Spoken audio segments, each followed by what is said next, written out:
ये जो पाइपलाइन है ये 24 घंटे चलती रहती है और ये पानी जाता है सामने तालाब के अंदर, जिससे गाय भैंस बकरी पानी पीती हैं। तो अपने भी इसके अंदर नहा लेते हैं और फिर चलते हैं कुलधरा के अंदर।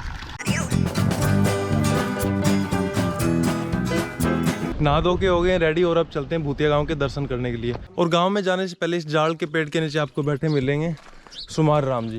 ये इस गांव की बहुत ही फेमस हस्ती हैं। क्या हाल है बाबा जी? बढ़िया, सब अच्छा है। मैंने आपकी कहानी देखी है अभी। देखिए आप तो बहुत छुपे रुस्तम निकले यहाँ।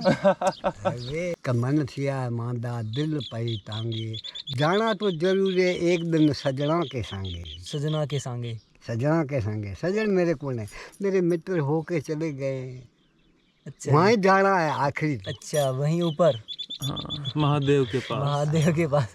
जय शिव शंभू। जय शंभू। अभी मैं खा रहा हूँ सुमेर राम जी के साथ खाना, और खाना खाने के बाद मैं सुमेर राम जी की आपको सुनाता हूँ एक प्यारी सी लव स्टोरी। ठीक है? कहीं भी घूमो लेकिन केयरफुल जरूर रहना। केयरफुल रहेंगे सर बाबा जी, आपका आशीर्वाद रहेगा ना हमारे साथ तो केयरफुल रहेंगे।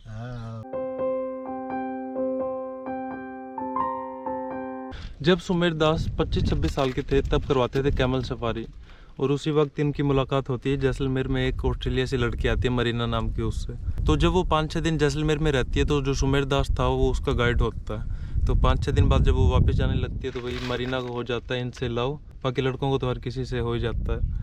तो उसके महीने भर बाद मरीना वापस चली जाती है ऑस्ट्रेलिया और सुमेर दास है वो इंडिया में रह जाता है। तो उस टाइम सुमेर दास के पास फ़ोन तो होता नहीं था और आसपास कोई टेलीफोन की सुविधा भी नहीं थी, तो ये लोग लिखते थे प्रेम पत्र। तो मरीना सुमेर दास को बोलती है कि आप ऑस्ट्रेलिया आ जाओ, और अपने सुमेर दास के पास तो पैसे नहीं होते। तो ये उस वक्त 1970 के आसपास की बात है शायद। तो ये उस वक्त लेते हैं 30,000 का अपने किसी दोस्त से लोन, और फिर वो लेके ये चले जाते हैं ऑस्ट्रेलिया। और फिर वहाँ 2-3 महीने के लगभग रहते हैं और इसी दौरान ये लोग कर लेते हैं आपस में शादी। तो फिर सुमेर दास बोलता है कि आपको मेरे साथ इंडिया चलना पड़ेगा क्योंकि मैं ऑस्ट्रेलिया में नहीं रहूँगा अपना घर छोड़ के। तो ऐसे करके इनकी बात नहीं बनती और फिर सुमेर दास वापस इंडिया में आ जाता है और यहाँ आके अपनी दूसरी शादी कर लेता है। मगर खास बात यह है कि मरीना इनसे मिलने के लिए अब भी इंडिया आती है, साल 6 महीने में आती रहती है, और इनको 7-8 भाषाएँ भी आती हैं।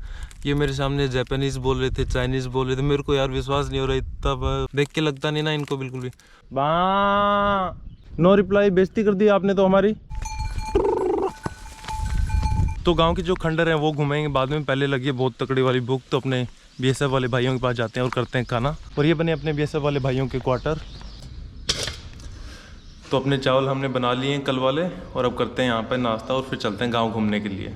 और ये आ गया जी अपना भूतिया गाँव कुलधरा। तो देखते हैं अपने को भी कुछ मिलता है, ऐसे ही भटक के जाना पड़ेगा। इस गांव को खाली हुए 400 से 500 साल हो गए हैं, और ये गांव कितना डेवलप्ड है देखिए आप। कितनी चौड़ी चौड़ी सड़कें बनी हुई हैं। यहाँ की सड़कें और घर देख के इतना तो पता लगता है भाई कि ये लोग काफ़ी अमीर होते थे। और पालीवाल इतने अमीर इसलिए थे क्योंकि एक धंधा करते थे अफीम का। यहाँ पे एक नदी का बहाव क्षेत्र है, उसके पास लगाते थे ये अफीम, और फिर देश विदेश, लाहौर, कराची, अफगानिस्तान, यहाँ तक इसका चलता था जी व्यापार। वो जो सामने प्लेन इलाका दिख रहा है वो नदी का बहाव क्षेत्र, और वहीं पे होती थी अफीम की खेती। और कुलधरा गांव की खाली होने की 2 कहानियां हैं, एक तो गांव वालों की और दूसरी सरकार के अनुसार। गांव वालों के अनुसार यहाँ के जो राजा का बेटा था जैसलमेर का, उसको पसंद आ गई थी जी पालीवालों की एक लड़की जो कि बहुत सुंदर थी। तो वो बोला कि हमारे लड़के से शादी करो, लेकिन पालीवालों ने मना कर दिया कि हम दूसरी बिरादरी में शादी नहीं करेंगे। तो उस वजह से फिर राजा ज़्यादा फोर्स डालने लगा। तो गांव के पालीवाल अपने आत्मसम्मान को बचाने के लिए रातों रात गांव खाली करके चले गए। और जो दूसरी जो सरकार कहती है वो बताते हैं कि यहाँ को जो राजा था वो काफ़ी परेशान करता था यहाँ के लोगों को, और साथ में सूखा और अकाल था, उसी कारण ये लोग पूरा गांव खाली करके चले गए। और ये पालीवालों का एक खंडर सा बेडरूम जो किसी वक्त बहुत प्यारा होता था। ये था इस गाँव का चौक, जिसे थोड़ा टूरिस्टिक रूप से अट्रैक्टिव बनाने के लिए मॉडिफाई कर दिया गया है। अब कहाँ से आया? आप सही में दारू पीने नहीं आया? गुजराती तो दारू पीने नहीं आता। और अभी आ गए हम एक घर की छत के ऊपर, और यहाँ पे बैठे हैं अपने गार्ड साहब, अपने परम मित्र। क्या हाल चाल? बढ़िया। How are you? I am fine. Fine. और कुलधरा के अंदर भूतों से ज्यादा जो खतरा है वो सांप और बिच्छुओं का। यहाँ पे रैटल स्नेक, कोबरा और बिच्छू बहुत हैं। यहाँ पे बिल बने हुए देख रहे हैं।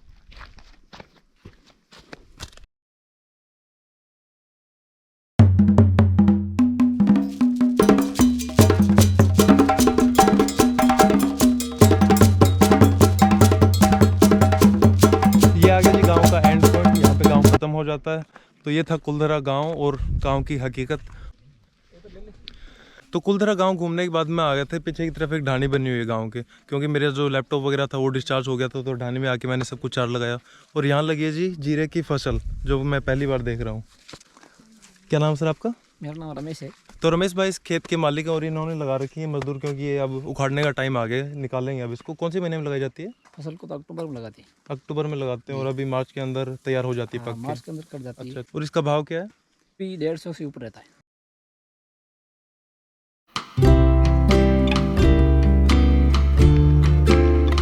तो अभी आ गए हैं रमेश भाई की ढाणी के ऊपर, क्योंकि ये लोग बना रहे हैं अपने लिए चाय। और यहाँ पे बंधे इनके मवेशी बकरियाँ।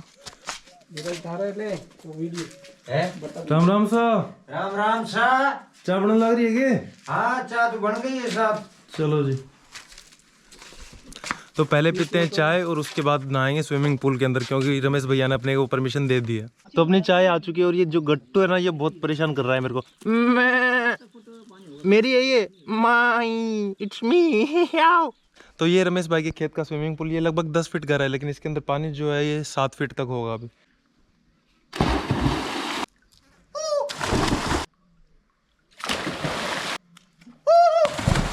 और अब टाइम आ गया रमेश भाई को गुड बाय बोलने का। बहुत अच्छा लगा सर आपसे मिलके, ये मजा आ गया ना आगे सर आपके स्विमिंग पूल में। आने के लिए, हमारे से मिलने के लिए बहुत धन्यवाद आपको। Thank you sir, thank you. आज की वीडियो में इतना ही और thank you so much for watching the video. Caught up in a daydream, I beat my mind up there almost daily. It's how I pass time, no opinions safely. It's how I understand what I want in this place, see. 'Cause every